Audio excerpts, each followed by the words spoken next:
Now, the other big coach news of the day is Lincoln Riley USC, which put my jaw on the floor. I was shocked. I was befuddled, actually, because I didn't think he was going to leave Oklahoma.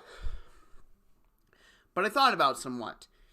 And as shocked as I was when it first was announced, I then started to realize this was something that was going to happen. Lincoln Riley was going to leave Oklahoma soon. He was going to do it eventually. I thought it'd be for the NFL, but it's for USC.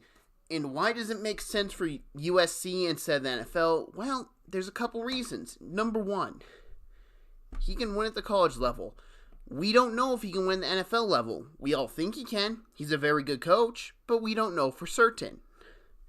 Number two, Oklahoma going to the SEC was not something Lincoln Riley really was interested in, doesn't look like. Because LSU offered him the job, and he flat out said, I'm not going to be the next head coach at LSU. Which makes me think he knows his system's not really built for SEC conference games every single week. He's not afraid to play them once a year. He's not afraid to play them in college football playoffs. But every single week, he does not like that odds. Because when you go from playing a Georgia to an Alabama to an LSU to a Florida to an Auburn, he's looking at his Oklahoma program and he's thinking, I may have the 5-star outside talent. I may have the best receivers. I may have the best quarterback. I may have the best cornerbacks. I may have the best safeties. But I won't have the best trenches play. And that's a big thing when it goes to the SEC conference games. Because you look at the teams who have dominated the SEC for years. Alabama, they dominate the trenches. Georgia, they dominate the trenches. When Florida's been really good, they've dominated the trenches. When Auburn's been good, they've dominated the trenches. A big thing in the SEC is winning up front. Now, Lincoln Riley has proved he can have very good O-lines. He can have very good O-lines at Oklahoma. But the D-lines have never been that great. They've been good. They've had some really good seasons, but they've never been SEC great. They're not on par with an Alabama or a Georgia.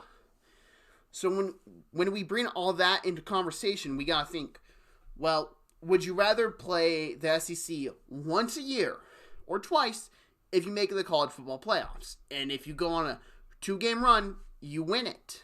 You're the national champion. Or would you rather go to war with that conference every single week for 8 to 9 weeks? Your odds aren't as good. So this is a smart move by Lincoln Riley, in my opinion, because he's going to a weaker conference, because the Pac-12 has not been a great conference since USC's dominance. So when we take that into consideration, who is their biggest challenge on the West Coast for recruiting? I'm not talking for schools like Alabama who come over and get recruits from California. I'm talking just West Coast in general. What's a college there that's his biggest threat? Oregon with Mario Cristobal. Mario Cristobal is from the Nick Saban tree. He is a great recruiter. He likes offensive line play. He likes defensive line play. His best player he got in Southern California. He likes to recruit. And that's a big thing USC has to compete with. Well, let's go get a guy who has recruited Southern California great. And he's not been here. Lincoln Riley has been getting 5-star guys from Los Angeles, that area, for as long as he's been a head coach, really. Great quarterbacks, great college recruits, quarterbacks have gone to him. Transfers have gone to him. Let's look at who he's had. He's had Baker Mayfield. He's had Jalen Hurts. He has had Kyler Murray. And you look, Spencer Rattler, I don't think he's that great, but he's a good college quarterback. Caleb Williams, as a freshman, that dude looks like a superstar in the making. So he has the talent. He knows how to do the quarterback play. Well, let's see. What does USC have?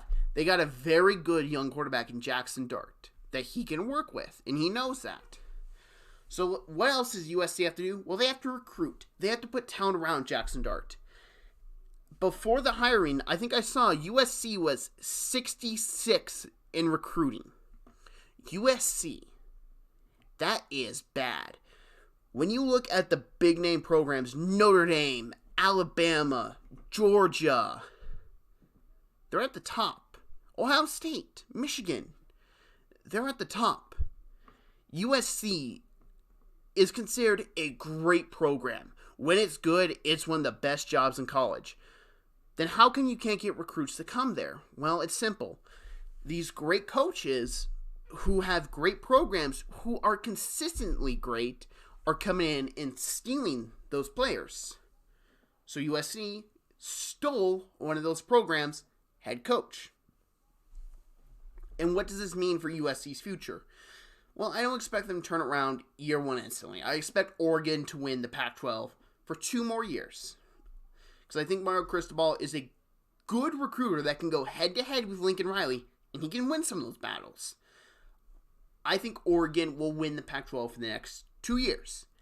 After that, I don't know. And listen, I'm talking about Oregon as much as possible, but we also have to look at Utah. They've been consistently good. Washington, when they get the recruits, they can go. Look at what Chris Peterson had in the college football playoffs a couple years. They're looking for a new head coach. They may be looking for a splash. Time will tell with that. UCLA's got Chip Kelly. So you look at these guys who are on the second tier of teams. I'd put, in this recruiting-wise, I'd put Utah, Washington, UCLA, and Stanford on that second tier. Third tier, the up and rising programs. In Oregon State, which has been getting better under their head coach. A Washington State who just had a great run to finish the season with their intern coach, who is now their head coach. So when we bring all those into fact, USC was probably in the 3rd to 4th tier, possibly, with how they've been recruiting 66. Now with Lincoln Riley, you're back to the 1st tier. You're back to where you were as being a desirable program to go to for young players. You got yourself your next Pete Carroll. Now, what does this mean for Lincoln Riley in the future? Well, I think we see a possible NFL jump to him in the next 5 to 10 years, I would say. I think he's going to be there for a couple years. I don't think he's going to leave as soon as he can. I think he wants to win a national championship. I think he wants to have a great success at USC. Because look at Pete Carroll. He's had great success in Seattle. And even though they've kind of fallen off a bit, he will always be remembered as a championship winning coach. Urban Meyer, he's struggling in Jacksonville. But we all know if he decides to leave Jacksonville or if he gets fired, he can leave and go back to college because he's a championship college coach. Lincoln Riley knows if he wins some championships and he goes to the NFL and he fails in the NFL, he can come back to college immediately and get another great job. Chip Kelly never won a championship, went to the NFL, had one good year and the rest were awful. Now he's back in college. He got another job. So I think we see a 5 to 10 year span of Lincoln Riley keeping USC great, going for championships, then he jumps to the NFL. And where does that leave USC? Time will tell. But this hire is great for them as a program for the future and the present.